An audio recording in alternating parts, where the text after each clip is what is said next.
Құрметті оқушылар, бүгінгі өтілетін сабағымыздың тақырыбы феодалдық экономика ерекшеліктеріне де феодалдық қоғам қалай ұйымдасқан.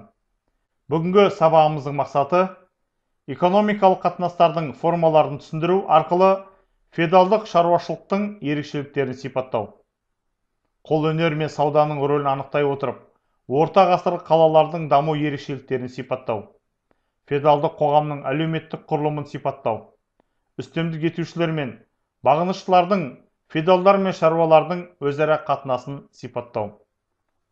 Құрметті оқушылар, бүгінгі сабақта біздер Батыс Еуропа елдерінде жерге байланысты қарым-қатынастардың қалай пайда болғандығын, феодалдық қоғамның әлеуметтік құрылымы және өзара қатынасы туралы үйренетін боламыз. Сабақ барысында феодализм, иерархия, король, вассал, оброк, барщина, натуралды шаруашылық терминдермен таныс боласыздар, және ол термин сөздердің мағынасын бірлесіп ашатын боламыз. Феодализм латынның ірі жер иелігі деген сөзінен келіп шыққан. Ірі жер иелігінің иесі феодал деп атаған. Жердің негізгі байлық көзіне айналуы феодализмнің ең басты белгісі болды. Шаруалар жер иеленушіге бағынышты болды. Себебі жер шаруаға белгілі бір шарттың негізінде берілді. Шаруа феодалға алған өнімнің салығын, рентасын төлеуге міндеттелген.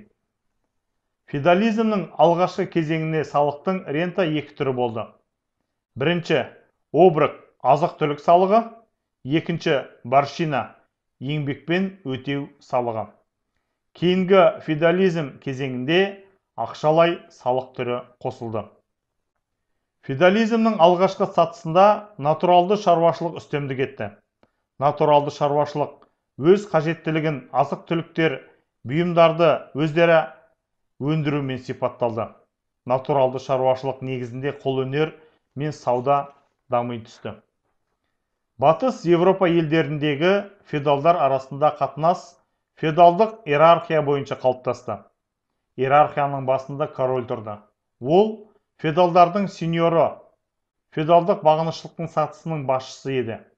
Сатының корольдан кейінгі баспалдағын ірі ақсүйек және діни феодалдар иеленді де, жерді көп жағдайда корольдан алып отырды. Бүгінгі сабағымыздың тақырыбын ашу мақсатында сендердің назарларыңа 10-12 ғасырлардағы еуропалық билеушілер әлеуметтік саты қысқаша бейнеролик ұсынамын. Білім лент. 10 және 12 ғасырлардағы Европа билеушілері, орта ғасырлық әлеуметтік саты. Ең жоғарғы билеуші патша орта ғасырлық әлеуметтік сатының басында болды. Ақсүйектер мен дворяндар, рыцарлар мен дін қызметшілері патшаның вассалдары, яғни қызметшілері болды. Маңыздылығы төменірек рыцарлар дворян вассалдарына жатқызылатын. Дін қызметшілер мен рыцарлар ерекше құқықтарға ие болды. Ал қала адамдар мен шаруалар ең төменгі сатыда тұрды. Шаруалар, рыцарлар мен шіркеулердің иелігіндегі егістік далаларда тегін қызмет етуге міндеті үшін басыбайлы тәуелділікте болды. Бұдан басқа олар шіркеуге өзінің жинаған астығының бір бөлігін беруге міндетті болды. Бұл ғұшыр деп аталды.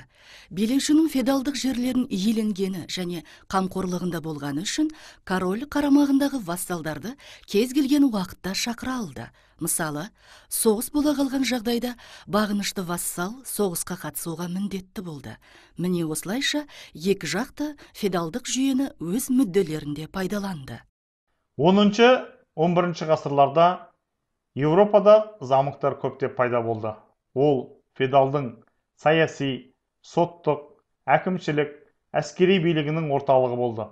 Замок бекініс феодалдағы тұрағы, бір жағына сыртқы жаулардан, көрші феодалдардан, көтеріліске шыққан шаруалардан қорғанатын қорған болды.